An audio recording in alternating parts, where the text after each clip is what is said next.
1985 से पहले आपको अगर हिंदी फिल्में याद है, हिंदी फिल्में अगर आपने देखी हो या अब भी देखिएगा कभी, जब भी पॉलिटिक्स की बात होती थी, नेताओं की बात होती थी, तो उन पिक्चरों में नेताओं का एक ही कैरेक्टर दिखाया जाता था कि लालच में, सत्ता के लिए, पैसों के लिए कभी भी किसी का भी साथ छोड़ के किसी और के साथ हो जाते थे। इसलिए पॉलिटिक्स को हमेशा भारत में बड़ी ओछी नज़रों से देखा गया, कभी इसके प्रोफेशन के तौर पे नहीं देखा गया। लेकिन इस देश ने 1985 में एक ऐसा प्रधानमंत्री देखा जिसे लगा कि भाई राजनीति से ऊपर ये देश है और इस देश की राजनीति को साफ करने के लिए ये जो आया राम गया राम सिस्टम है, इसे रोकना बहुत ज़रूरी है।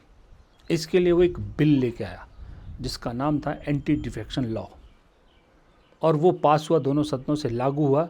और उसके बाद इस देश में एक रूल बना कि अगर कोई भी नेता अपने लालच की वजह से पार्टी को धोखा देना चाहे अपने, तो उसे कम से कम 2/3 मेजॉरिटी चाहिए होगी, तब वो पार्टी तोड़ पाएगा। और उस प्रधानमंत्री का नाम था राजीव गांधी।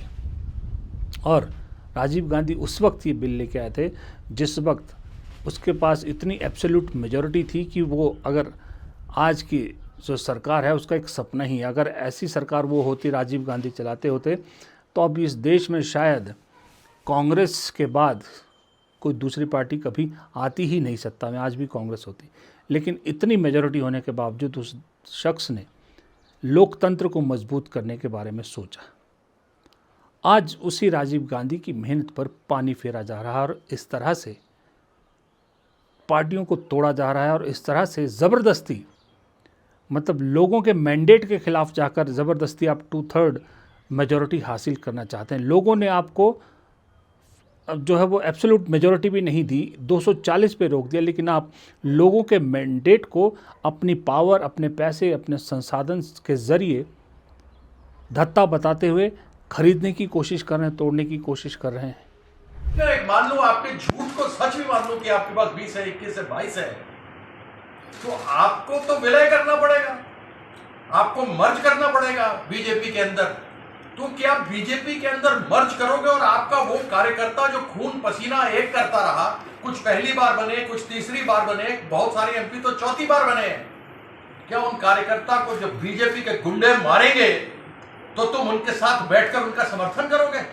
उन कर्मियों को तुम मार दे खाते हुए देखोगे? इस प्रकार की गद्दारी, जिस थाली में खाया उसी में छेद, तो कम से कम कुछ शर्म करो। बीजेपी में जाना है तो बोलो, तुम तो वैसे ही भूपेंद्र यादव के यहां थे, शुभेंदु अधिकारी वहां बैठा हुआ था, और तुम किस चीज का इल्जाम लगा रहे हो? करप्शन का। अरे जिस आदमी को कैमरा पर देखा गया, नरेंद्र मोदी ने भाषण से बोला, क्या लाए हो, पैसा लाए हो, लाओ लाओ लाओ, कुछ इधर रखा, कुछ इधर रखा, ये नरेंद्र मोदी का है, मेरा नहीं है। उसको तुमने उधार का सिंदूर अपने मांग में बीजेपी और आरएसएस बना करके 5 लाख का ब्राइब लेता हुआ, रिश्वत लेता हुआ देखा गया। उस उधार के सिंदूर को तुमने, आरएसएस और बीजेपी ने अपने मांग में सजा लिया। तुमने तो ऐसे उधार का सिंदूर अपनी मांग में उड़ीसा में, बंगाल में भी किया, असम में भी किया। तो तुम किसकी बात करते हो? तुम में जरा भी गैरत है, तुम में जरा भी मोरालिटी है, तुम्हारे में जरा भी प्रॉपराइटी है, तो खड़े होकर के बोलना कि हम तृणमूल के नहीं हैं। और तृणमूल के कार्यकर्ता अगर तुम्हारे क्षेत्र में मार खाएंगे तो ये कल्याण दा है, इनके नेतृत्व में हम वहां जाएंगे, उनके साथ खड़े होंगे, क्योंकि गद्दारी नहीं करते। और जब वक्त ये ऐसा आया हुआ हो, देखिए कोशिश हो रही है, लेकिन इतना मैं और बता दूं आपको कि ऐसा नहीं है कि जो बीजेपी चाहे वही हो। कांग्रेस और टीएमसी में भी कुछ तो पक रहा है, कुछ बड़ा पक रहा है, और ज़्यादातर लोगों का यही मानना है कि शायद मर्जर वाला जो रास्ता है उस तरफ जा रहे हैं, क्योंकि राहुल गांधी के साथ ममता बनर्जी की ट्यूनिंग नहीं बैठती, इसमें कोई दो राय नहीं है। लेकिन सोनिया गांधी को वो बहुत मानती है। हालांकि छोड़ी उन्होंने कांग्रेस तभी थी जब सोनिया गांधी अध्यक्ष बनी थी, लेकिन सोनिया गांधी की हमेशा रिस्पेक्ट करती हैं। और ममता बनर्जी का कल सोनिया गांधी से मिलना उनके घर जाकर, और उससे पहले उनकी पार्टी के सांसदों द्वारा, एक 20 सांसदों के गुट द्वारा अलग गुट बनाए जाने की घटना को जोड़ के आप देखें तो कुछ कांग्रेस और तृणमूल कांग्रेस दोनों में पक रहा है। ममता बनर्जी के पास भी ऑप्शन नहीं है, खुद की उम्र भी हो गई है, लेकिन पार्टी को बचाना चाहती हैं, अपने भतीजे के करियर को बचाना चाहती हैं और साथ ही जो सांसद अब भी उनके साथ हैं उनको अधर में नहीं छोड़ना चाहती। वो उद्धव ठाकरे या शरद पवार जैसा हाल नहीं होने देना चाहती, हर हाल में इससे अलग कुछ करना चाहती हैं। तो सोनिया गांधी से बेहतर उन्हें कोई ऑप्शन अभी नज़र नहीं आ रहा।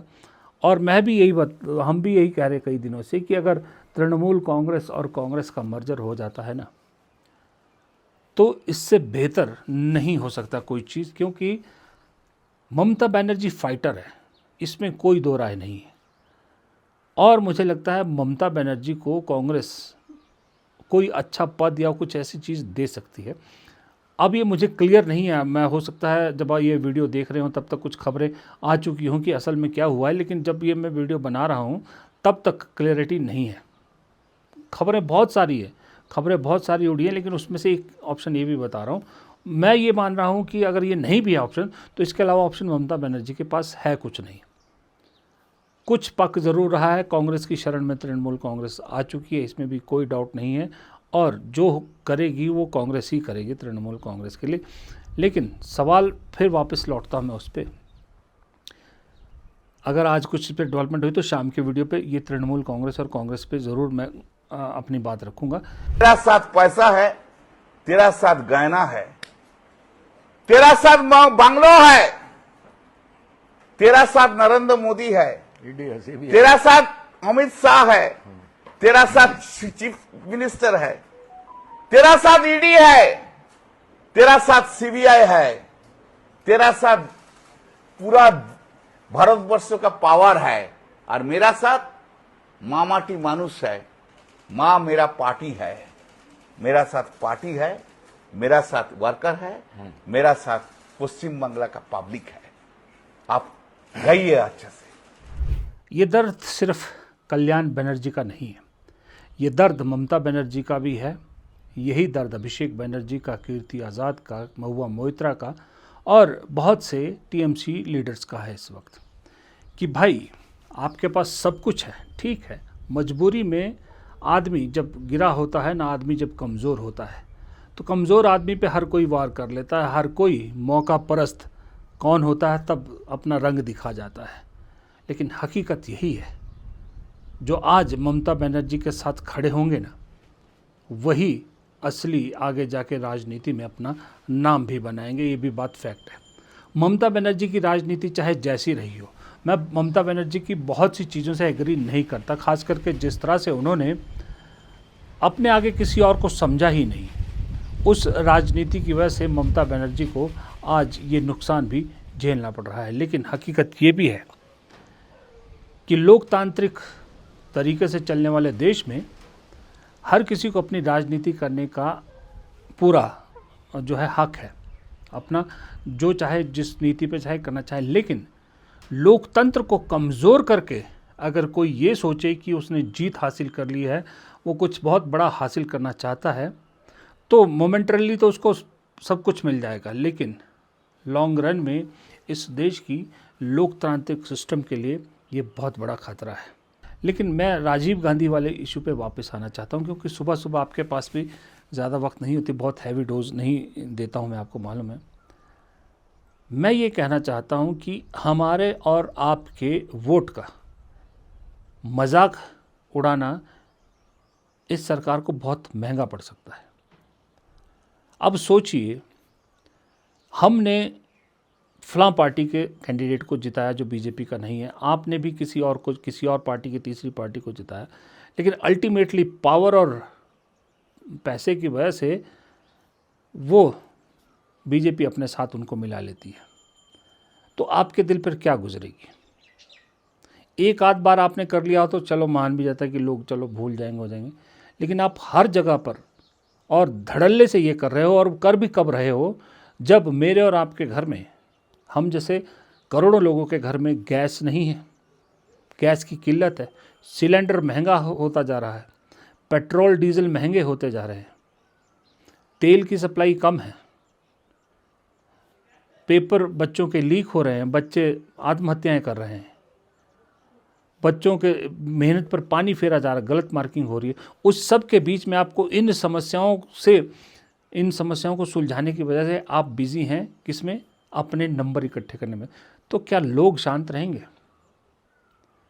मैं ये मान रहा हूँ कि राहुल गांधी या विपक्ष कोशिश कर रहे हैं कि किसी तरह से इस देश में जन आंदोलन की स्थिति पैदा की जाए, पर मैं ये मान रहा हूँ कि उनकी कोशिशों का इतना असर नहीं होगा जितना बीजेपी खुद इस देश की जनता को सड़कों पे उतरने के लिए मजबूर कर रही है। अरे इस देश की जनता इतनी बेवकूफ़ नहीं है कि आप उनके असली मुद्दों को भूलकर इस राजनीति की रोटियां सेकने और वो चुपचाप देखती रहेगी। अगर सामान्य स्थिति होती, जब आपने एक भारत की विश्व की चौथी नंबर की अर्थव्यवस्था, विश्व गुरु, ये वो सो, जब ये सब आपने नकाब चढ़ा रखे थे लोगों की आंखों पे, तब अगर ये सब करते तो शायद लोगों को इतना ना चुभता। लेकिन आज की डेट में जो आदमी दिन का 500, 600, 800 रुपये कमाता है, 1000 रुपये भी कमाता है, उसको जब महीने के एंड में अपने परिवार के लिए कुछ नहीं बच रहा है, तो वो आपके खिलाफ सड़कों पे नहीं उतरेगा तो क्या होगा? क्योंकि आप उसकी समस्याओं का समाधान तो कर नहीं रहे, आप लगे हो अपने नंबर से इकट्ठा करने में। और दूसरी बात, मुझे नहीं मालूम क्यों राहुल गांधी या विपक्ष, खास करके राहुल गांधी, इस चीज़ को लोगों तक क्यों नहीं पहुंचा रहे। जैसे 400 पार के नारे पे आपने कहा था कि संविधान को खतरा है, संविधान बदलना चाह रहे हैं ये, और लोगों को बात समझ में आई थी, लोगों ने उसका जवाब दिया। तो आज भी तो जो 2/3 मेजोरिटी करने की कोशिश की जा रही है इस तरह से तोड़ मरोड़ करके, वो भी तो संविधान में बदलाव और कुछ ऐसे बिल पास करने की कोशिश की वजह से है ना, कि जो इस देश के हित में नहीं है, जो विपक्ष को समझ में आ रहा है कि इस देश के लिए अच्छा नहीं है, सिर्फ बीजेपी के लिए अच्छा है। तो ये खतरे को आगाह लोगों को क्यों नहीं कर रहे राहुल गांधी? क्यों विपक्ष लोगों को आगाह नहीं कर रहा है कि ये सारा काम इस चीज़ के लिए हो रहा है? सावधान हो जाइए, सावधान कीजिए लोगों को। चुनाव है नज़दीक, चुनाव में इन सब को अभी से शुरू कीजिए। मानसून का जो सत्र है, सदन का सत्र, वहाँ से इस चीज़ को आवाज़ उठाइए। तो जब वो संविधान खतरे में है का इतना अच्छा काम कर सकता है वो, तो ये भी काम करेगा, लेकिन उठाना पड़ेगा ज़रूर। फिलहाल इस छोटे से वीडियो में इतना ही। आप सभी को एक बार फिर से बहुत बहुत शुभकामनाएं। आपका दिन शुभ हो। नमस्कार।